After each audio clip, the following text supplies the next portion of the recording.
Hello everyone. আজ যে সিনেমার গল্প আমি তোমাদের শোনাবো সেটা 2019-এ রিলিজ করে। এটা একদম একটা অন্যরকম গল্প। এখানে একঘেয়ে ভূতপ্রেত নেই বা রাক্ষস নেই, বরং একটা নতুন কনসেপ্ট রিইনকার্নেশন নিয়ে এই গল্প তৈরি হয়েছে। এটা একটা ছোট্ট ছেলের গল্প যার মা মনে করে সে কোনো ডেমনিক পজিশনে আছে, কিন্তু আদৌ সেটা কতটা সত্যি? সে কি তার ছেলেকে রক্ষা করতে পারবে এর থেকে, না আরও কোনো গভীর রহস্য এর পেছনে লুকিয়ে আছে? নিকোলাস ম্যাকার্থি ডিরেক্টেড এই মুভির IMDb রেটিং 5.9 আউট অফ 10 এবং রটন টমেটোজে এটা 43% ফ্রেশ। যারা মুভিটা দেখোনি তাদের অবশ্যই রেকমেন্ড করবো এটা দেখতে, কারণ এর প্লটটা বেশ আলাদা। এক্সপ্লানেশন শুরু করার আগে অনুরোধ করব ভিডিওটা লাইক আর শেয়ার করতে। চলো তবে শুরু করা যাক সিনেমার গল্প। মুভির প্রথম সিনে আমরা একটা মেয়েকে দেখি যে একটা কাঠের দরজা ভেঙে বেরিয়ে আসে। ও জঙ্গল, জলাশয় সবকিছু পার করে পাকা রাস্তার দিকে ছোটে। এই মেয়েটার শারীরিক অবস্থা খুব একটা ভালো না হলেও সে কোনো কিছুর জন্য 1 মিনিটও না দাঁড়িয়ে পাকা রাস্তায় উঠে একটা গাড়ির সামনে চলে আসে। এই গাড়ির ভেতর থেকে একজন মাঝবয়সী মহিলা বেরিয়ে আসে এবং তাকে দেখে সেই মেয়েটা ওর ডান হাত দেখায়, যেটার হাতের পাতা কেউ কেটে সেলাই করে দিয়েছিল। এই ঘটনার কিছুক্ষণের মধ্যেই পুলিশ ওই বাড়িটাকে ঘেরাও করে এবং একটা মাঝবয়সী লোক নগ্ন অবস্থায় বাড়ি থেকে বেরিয়ে আসে। লোকটা তার হাত পিঠের দিক থেকে সামনে আনতেই পুলিশ ভাবে ও বন্দুক নিয়ে এসেছে, তাই ওকে গুলি করে মেরে দেয়। কিন্তু ওর হাতে ছিল সেই মেয়েটার কাটা হাতের পাতাটা। একই সাথে গল্পের আরেক দিকে সারা এবং জন ব্লুমকে দেখানো হয়। সারা 22 সপ্তাহ প্রেগনেন্ট ছিল, কিন্তু ওর লেবার পেন সেই দিনই শুরু হয় আর ও একটা সুস্থ সবল ছেলের জন্ম দেয়। এই বাচ্চাটা একটা রেয়ার জেনেটিক কন্ডিশন নিয়ে জন্ম নেয়, যেটাকে হেটারোক্রোমিয়া বলে। এই অবস্থায় মানুষের দুটো চোখের মণি আলাদা রঙের হয়, তবে এতে কোনো অসুবিধা হয় না। সারা ছেলের নাম রাখে মাইলস। মাইলস মাত্র 20 সপ্তাহ বয়স থেকেই অল্প অল্প কথা বলা শুরু করেছিল, যেটা আর 5টা বাচ্চার থেকে অনেক তাড়াতাড়ি। মাইলসের ডেভেলপমেন্ট খুব তাড়াতাড়ি হচ্ছিল, তাই স্যারা ওকে মোটে 22 সপ্তাহ বয়সে স্কুলে দেওয়ার কথা বলে। এরপর খুব তাড়াতাড়ি কিছু সময় কেটে যায়। মাইলস বড় হয়ে ওঠে। ওর এখন বয়স 8 বছর। ও একটা স্পেশাল স্কুলে পড়ে, কারণ ওর IQ অ্যাভারেজ বাচ্চাদের থেকে অনেক বেশি। এরপর একদিন স্যারা আর জন ডেট নাইটে যাবে বলে মাইলসকে একজন বেবি সিটার জয়ীর কাছে রেখে যায়। রাত হয়ে গেলে জয়ী মাইলসকে শুয়ে পড়তে বলে, কিন্তু মাইলস তখনও খেলতে চাইছিল। তাই জয়ী ওকে হাইড অ্যান্ড সিক খেলার কথা বলে। জয়ী চোখে হাত রেখে 1 থেকে 10 গুনতে শুরু করে আর মাইলস লুকাতে যায়। তখন আমরা মাইলসের ছায়া অদ্ভুতভাবেই বড় হতে দেখি এবং মাইলস নিজের কানে জোরে হাত চাপা দিচ্ছিল, যেন কেউ ওর কানে ফিসফিস করে কথা বলছে। এরপর কাউন্টিং শেষ করে জয়ী মাইলসকে খুঁজতে বেসমেন্টের দিকে যায়। সেখানে সিঁড়িতে একটা ভাঙা কাঁচের বোতলের জন্য জয়ীর পায়ে সিরিয়াস ইনজুরি হয়। ভাঙা বোতলটা যেভাবে রাখা ছিল সেটা দেখে বোঝাই যায় ওটা ইচ্ছে করে কেউ ওখানে রেখেছিল। সারা এই ব্যাপারে মাইলসকে প্রশ্ন করলে মাইলস বলে ও জানে না জয়ীর কিভাবে লেগেছে, আর ও কাঁদতে শুরু করে। এরপর আবার এক রাতে সারা ওদের পোষ্য কুকুরটার আওয়াজ পেয়ে মাইলসের ঘরে যায়। সেখানেও ঘুমিয়ে থেকেই অন্য একটা ভাষায় কথা বলছিল। সারা টেপ রেকর্ডারে ওর কিছু কথা রেকর্ড করে নেয়। ও মাইলসকে জিজ্ঞেস করে ও কোনো খারাপ স্বপ্ন দেখছে কিনা। মাইলস তখন উত্তরে বলে না, ও ভালো স্বপ্ন দেখছে। পরের দিন স্কুলে গিয়ে মাইলস ওর ক্লাসের একটা ছেলে ড্যাশকে বলে হেলিকে ওর পার্টনার হিসেবে চাই। ড্যাশ তাতে মানা করে দিলে মাইলস একটা বড় রেঞ্জ এনে ড্যাশকে হিংস্র জন্তুর মতন মারতে থাকে। স্যারা মাইলসের এই চেঞ্জ দেখে ওকে সাইকিয়াট্রিস্ট এলিনের কাছে নিয়ে যায়। মাইলস তখন সাইকিয়াট্রিস্টকে জানায় একজন ব্যক্তি ওকে আঘাত করে আর ওকে দিয়ে এসব কাজ করায়। মাইলসকে সেই ব্যক্তি এটাও ভয় দেখায় যে সে যদি ওই ব্যক্তির কথা মতো কাজ না করে তাহলে ও মাইলসের আরও ক্ষতি করে দেবে। স্যারা এই ঘটনার পর জনকে এর জন্য ইনডিরেক্টলি দোষারোপ করে, কারণ জনের বাবাও বাচ্চাদের গায়ে হাত তুলত এবং ভয় দেখাতো। তাই স্যারার ধারণা মাইলসের এই ব্যবহারের পেছনে জনই দায়ী। জন স্যারাকে বোঝায় ও কখনোই মাইলসের সাথে সেটা করবে না যেটা ওর বাবা ওর সাথে করেছে। তখন স্যারাও নিজের ভুল বুঝতে পারে। পরের দিন স্যারাকে সেই সাইকিয়াট্রিস্ট এলিন ডেকে পাঠায়, কারণ স্যারা ওকে সেই টেপ রেকর্ডারটা দিয়ে বলেছিল এর থেকে মাইলসের মানসিক অসুস্থতার কথা কিছু জানতে পারলে ওকে জানাতে। এখানে স্যারার সঙ্গে আর্থার বলে একজন স্পেশালিস্টের দেখা হয়, যে স্যারাকে জানায় মাইলস হাঙ্গেরিয়ান ভাষায় কথা বলছিল, যেটা শুধুমাত্র 4 লাখের মতন লোকজন ব্যবহার করে। কিন্তু তার থেকেও বেশি দুশ্চিন্তার ব্যাপার হলো, মাইলস যেটাকে ভালো স্বপ্ন বলছে সেটা আসলে অনুবাদ করলে দাঁড়ায়, চুপ কর নোংরা বেশ্যা, কান্না থামা, নইলে আমি তোর চোখ উপড়ে নেব আর তোকে কষ্ট পেয়ে মরতে দেখব। আর্থার এরপর সারাকে জিজ্ঞেস করে মাইলসের ব্যবহারে পরিবর্তন এসেছে কিনা, ওর খাওয়ার স্বাদে পরিবর্তন এসেছে কিনা, কারণ এই সব কিছুই হচ্ছে একটা সূচক। সারা এর উত্তরে হ্যাঁ বললেও ও কিছু বুঝে উঠতে পারে না। তখন আর্থার বলে, আমাদের অতৃপ্ত আত্মা বা কনসিয়াসনেস মৃত্যুর পরেও এই পার্থিব জগতে ফিরে আসতে পারে, কারণ এটা এক ধরনের এনার্জি মাত্র, আর এনার্জি কখনোই ধ্বংস হয় না। অনেক জায়গায় এই কনসিয়াসনেস আবার নতুন শরীরে জন্ম নেয় এবং একেই আমরা পুনর্জন্ম বলি।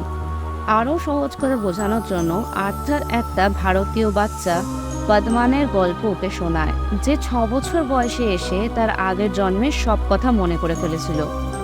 ওকে আর্থার সেই শহরেও নিয়ে গেছিল যেখানে ওর আগের জন্ম হয়েছিল।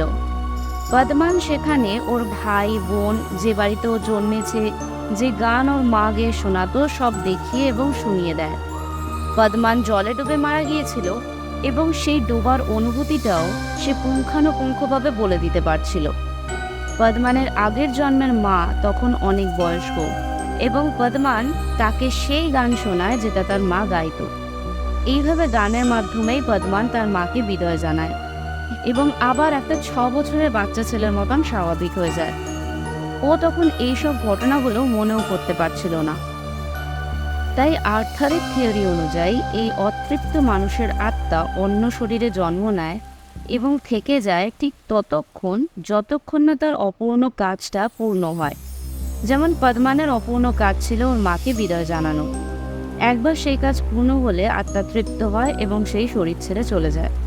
তাই মাইলসের শরীরেও যে অতৃপ্ত আত্মা ওর সাথে এসে বাস করছে, তার অপূর্ণ কাজটা কি সেটা যদি জানা যায় এবং তা সম্পূর্ণ করা যায়, তাহলে মাইলসের সুস্থ ও স্বাভাবিক জীবনে ফিরে আসা সম্ভব। কিন্তু দুশ্চিন্তার বিষয় হচ্ছে, মাইলসের শরীরে যে আত্মা রয়েছে সেটা একজন সাংঘাতিক ব্যক্তি। আর্থার বলে মাইলসের শরীরে এমন দুটো আত্মা রয়েছে, যার মধ্যে একটা ছোট্ট শিশু মাইলসের নিজের, কিন্তু অপর আত্মাটা একজন পুরনো সাংঘাতিক কোনো ব্যক্তি যে জীবনে অনেক খারাপ কাজ করেছে। খুব বেশি দিন এই দুটো আত্মা একই শরীরে থাকতে পারবে না। যে কোনো একটা আত্মা আরেকটাকে অ্যাবজর্ব করে নেবে আর একজন ডমিনেন্ট হয়ে উঠবে। মাইলসের ক্ষেত্রে সম্ভাব্য ডমিনেন্ট আত্মা আরেকজন বয়স্ক ব্যক্তিরই হবে। স্যারা এইসব শুনে হতভম্ব হয়ে যায়। ও বুঝতেই পারে না ওর কি করা উচিত, আর এগুলো আদৌ কতটা বিশ্বাসযোগ্য। ও ওখান থেকে উঠে চলে আসে, কিন্তু এলিন ওর হাতে একটা সিডি দেয় এবং বলে পরে দেখতে আর বুঝতে। স্যারা বাড়ি ফিরে আসে। ডিনার টেবিলে বসে ও মাইলসকে একটা গান বারবার গুনগুন করতে শোনে, যেটা ও আগে কখনো শোনেনি। ও মাইলসকে জিজ্ঞেস করে, এটা কি গান, কোথায় শুনেছ? তখন মাইলস বলে, এটা তো স্যারাই গায় যখন ও ঘুমিয়ে থাকে। মাইলস এরপর স্যারার সাথে স্ট্যারিং কন্টেস্ট খেলতে চায়, যেখানে যে আগে চোখের পলক ফেলবে সে হেরে যাবে। তখন মাইলস ওর মার হাত এমনভাবে ধরছিল যেটা খুব অস্বস্তিকর ছিল স্যারার জন্য। ও রাতে এলিনের দেওয়া সিডিটা দেখতে শুরু করে।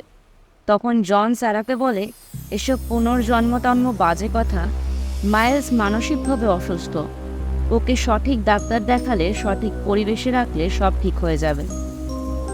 এরপর সেই রাতে স্যারা যখন মাইলসকে খেলা বন্ধ করে শুতে যেতে বলে, তখনও মাইলসের মুখে অন্য কারোর অভিব্যক্তি পরিষ্কার দেখতে পায়, কিন্তু পরের মুহূর্তেই সেটা গায়েব হয়ে যায়।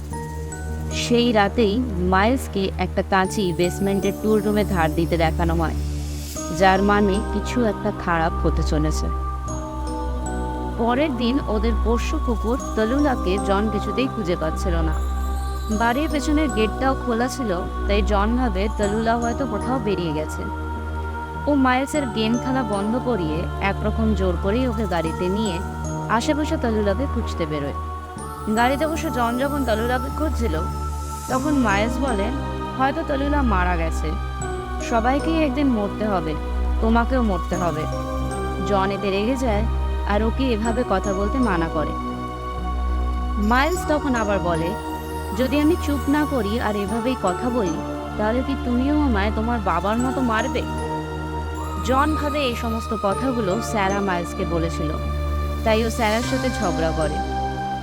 কিন্তু এর মধ্যে জন খেয়াল করে মাইলস ওর বেবি মনিটরের মাইক্রোফোনটা জন আর স্যারার ঘরে রাখা একটা পিকচার ফ্রেমে আটকে রেখে ওদের উপর নজর রাখছে। এটা দেখে জন প্রচণ্ড রেগে যায়, তাই ও সত্যি ওর বাবার মতন বাচ্চাদের গায়ে হাত তোলার আগে বাড়ি থেকে 1-2 দিনের জন্য বাইরে চলে যায় মাথা ঠান্ডা করতে। এই রাতে বাড়িতে শুধু স্যারা আর মাইলসই ছিল। এরপর করিডোরে কিছু একটা আওয়াজ পেয়ে স্যারা বেরিয়ে আসেন। তখনও দেখে মাইলস দূরে দাঁড়িয়ে কাঁদছে। মাইলস ওর মাকে বলে ও ভয় পাচ্ছে। তখন স্যারা ওকে কাছে রাখে। মাইলস দৌড়ে কাছে আসতে আসতে একজন পূর্ণবয়স্ক লোকের রূপ নেয়। তখনই স্যারার এই দুঃস্বপ্ন ভেঙে যায় আর ও চিৎকার করে ঝিকে ওঠে। সেই সময় মাইলস সত্যি স্যারার রুমে এসে ওর পাশে শুতে চায় আর স্যারাকে জড়িয়ে ধরে জিজ্ঞেস করে, মা তুমি কি আমাকে সবসময় ভালোবাসবে, আমি যাই করি না কেন? স্যারা কিছুটা ভয় পেয়ে আর কিছুটা কনফিউজ হয়ে এর উত্তরে বলে, হ্যাঁ আমি তোমার মা, আমি তোমাকে সব সময় ভালোবাসবো। এই প্রশ্ন উত্তরের পর্বের অর্থটা সিনেমা শেষেই বোঝা যাবে কতটা গভীর। এরপর স্যারা হঠাৎ দেখে ঘরে প্রচুর মাছি ঢুকে পড়েছে। ও মাছিগুলো কোথা থেকে আসছে দেখতে বেসমেন্টের দিকে যায়। মাইলস ওর পেছনে আসে। বেসমেন্টের মেঝেতে ও একটা রক্তমাখা রুমাল দেখতে পায় আর তারপরেই দেখে টুল রুমের কাপড়ের নিচ থেকে টপ টপ করে রক্ত পড়ে চলেছে। মাইলস স্যারার হাতে একটা হাতুড়ি এগিয়ে দিয়ে ওই পেরেকগুলো খুলতে বলে। ও একটু ভয় পাচ্ছিল। ও এটাও বলে যে কখনো কখনো ও নিজের শরীর ছেড়ে চলে গেলে কিছু খারাপ ঘটনা ঘটে। তখন মাইলস ভয়ে কাঁদছিল। কাপড় খুললে স্যারা তালুলার মৃতদেহ দেখতে পায়, যার প্রত্যেক কটা পায়ের পাতা মাইলস কেটে নিয়েছিল সেই কাঁচি দিয়ে। স্যারা এই ঘটনার পর আর দেরি না করে মাইলসকে আর্থারের কাছে নিয়ে যায়, যাতে ওর শরীরের ভিতরে অন্য কোন মানুষের আত্মার পুনর্জন্ম হয়েছে সেটা ওরা জানতে পারে। এতে ওই আত্মার অপূর্ণ ইচ্ছা ওরা জেনে সেটাকে পূরণ করতে পারবে, তাহলে মাইলস হয়তো আবার স্বাভাবিক হতে পারবে। আর্থার মাইলসকে হিপনোটাইজ করে এবং ওর আগের জন্মের কথা মনে করাতে চায়। মাইলস কিছু পুরনো কথা বলতে শুরু করে, তখন আর্থার ওর আগের জন্মে কি নাম ছিল জানতে চায়, ওর অপূর্ণ কাজটাই বা কি সেটাও জানতে চায়। এর উত্তরে ও বলে, আমার নাম এখন মাইলস। তখন আর্থার চালাকি করে মাইলসের শরীরে থাকা আসল মাইলসের আত্মাকে বলে যে ওর শরীরে কবজা করেছে তার নামটা কি জানাতে, সে কি চায় জানাতে। এতে মাইলসের শরীরে থাকা অবৈধ আত্মা রেগে যায়। ও উল্টে আর্থারকে ভয় দেখায় যে বেশি বাড়াবাড়ি করলে মাইলস এক্ষুনি চিৎকার করবে যে আর্থার মাইলসকে ঘুমের ওষুধ দিয়েছে এবং তার সাথে দুষ্কর্ম করেছে। মাইলস সবকিছু প্ল্যানই করে নিয়েছিল কিভাবে আর্থারকে পুরোপুরি ফাঁসানো যায়। ও আর্থারকে বলে দেয় ও যেন বাইরে গিয়ে সারাকে বলে হিপনোটাইজ করে কোনো লাভ হয়নি, কারণ মাইলসের শরীরে কেউ রিইনকার্নেট হয়নি। আর্থার তাই করতে বাধ্য হয় এবং সারাকে তখন সেখান থেকে চলে যেতে বলে। ওরা চলে গেলে আর্থার লক্ষ্য করে হিপনোটাইজ করার পর আসল মাইলস নখ দিয়ে ওর সোফায় এডওয়ার্ড সার্কা বলে একটা নাম লিখেছিল, যেটা ছিল ওর শরীরে থাকা অবৈধ আত্মার নাম। এর মধ্যে স্যারা আর জন বাড়ি ফিরে মাইলসকে পরের দিনে স্কুল থেকে সোজা মেন্টাল হসপিটালে নিয়ে যাওয়ার কথা ভাবে। সেই রাতে প্রায় 2টোর সময় আর্থার স্যারাকে মোবাইলে ফোন করে মাইলসের ভিতরে বাস করা এডওয়ার্ড সার্কার কথা বলে। স্যারা আর্থারের কথা শুনে গুগল করে দেখে এডওয়ার্ড সার্কারও হেটারোক্রোমিয়া ছিল এবং ও সেই একই দিনে 15 মিনিট আগেই মারা গেছিল যেদিন মাইলস জন্মেছিল। এডওয়ার্ড 5 বছরের মধ্যে 9 জন মহিলাকে মেরেছিল এবং ওর প্রত্যেক ভিকটিমের ডান হাতও কেটে নিত। এডওয়ার্ড ও দশম ভিকটিম মার্গারেটের ডান হাতও কেটে নিয়েছিল, কিন্তু মার্গারেট কোনো মতে ওর বাড়ি থেকে পালিয়ে যেতে পেরেছিল। এই মার্গারেটকেই আমরা একদম প্রথম সিনে দেখেছিলাম। মার্গারেট পালিয়ে গিয়ে পুলিশ নিয়ে আসে এবং এডওয়ার্ড সেই সময়ই মারা যায়। স্যারা এরপর মাইলসের ঘরে মার্গারেটের লেখা সার্ভাইভাল বুক এবং অনেক পেপার কাটিং দেখতে পায়। স্যারা বুঝতে পারে এডওয়ার্ডের অপূর্ণ কাজ হচ্ছে মার্গারেটের হত্যা করা, তাই স্যারা মাইলসকে মেন্টাল অ্যাসাইলেমে পাঠানোর ব্যবস্থা করে। পরের দিন জন স্কুল চলাকালীনই মাঝখান থেকে মাইলসকে গাড়িতে বসিয়ে মেন্টাল অ্যাসাইলেমের দিকে যাত্রা শুরু করে।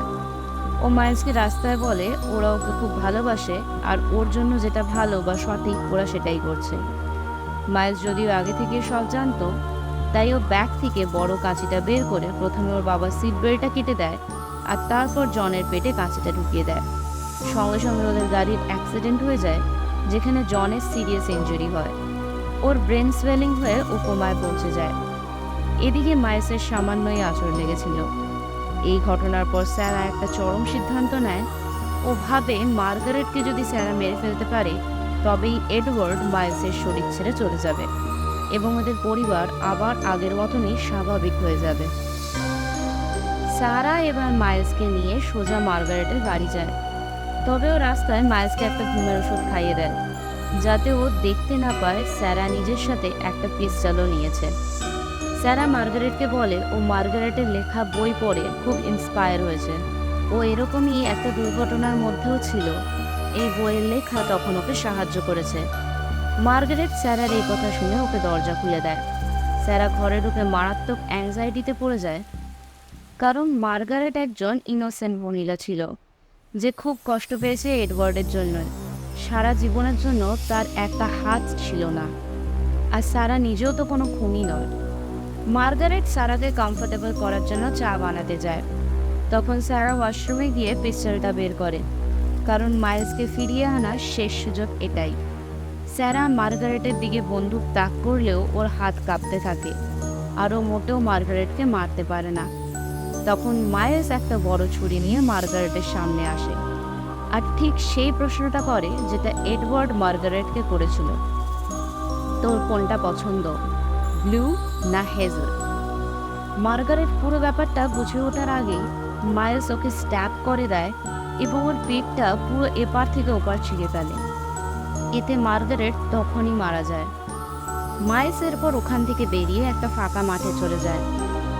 স্যারা তখন মাইলসের ভিতরে থাকা এডওয়ার্ডকে বলে, তোমার অপূর্ণ কাজ পূর্ণ হয়েছে, এবার তুমি আমার ছেলেকে ফিরিয়ে দাও। এইবার খোলে সিনেমার আসল প্লট। মাইলস, যে এখন এডওয়ার্ড, ও সারার মুখের দিকে তাকায় আর বলে, মাইলস, সেই দিনই শেষ হয়ে গেছে যেদিন তুমি বলেছিলে ও যাই করুক না কেন তুমি ওকে ভালোবাসবে। এরপর থেকে মাইলস আর এডওয়ার্ড দুজনের অ্যাক্টিং এডওয়ার্ড নিজেই করছিল, কারণ ও জানতো স্যারা মাইলসকে ফিরিয়ে আনার আশায় ওকে ঠিক মার্গারেটের কাছে নিয়ে আসবে। স্যারা তখনই বন্দুক বের করে আর এডওয়ার্ডকে বলে, যখন মাইলসের আত্মাই বেঁচে নেই তখন ও এডওয়ার্ডকেও ওর শরীর নোংরা কাজে ব্যবহার করতে দেবে না। তখনই গানশটের আওয়াজ শোনা যায় আর স্যারা মাটিতে পড়ে যায়, কারণ ওখানকার কোনো একজন লোকাল ব্যক্তি স্যারাকে খুনি ভেবে নিয়েছিল, যে একটা বাচ্চা ছেলের উপর বন্দুক তাক করে ওকে মারতে চাইছে। মাইলস রুবি এডওয়ার্ড তখনই ছুটে সেই ব্যক্তিকে গিয়ে জড়িয়ে ধরে, ঠিক যেইভাবে মাইলস হলে জড়িয়ে ধরত। এর পরের সিনে দেখা যায় মাইলসকে একটা ফস্টার ফ্যামিলি কিছুদিন রাখবে বলে নিয়ে যায়, কারণ ওর বাবা জন তখনও কোমায় ছিল।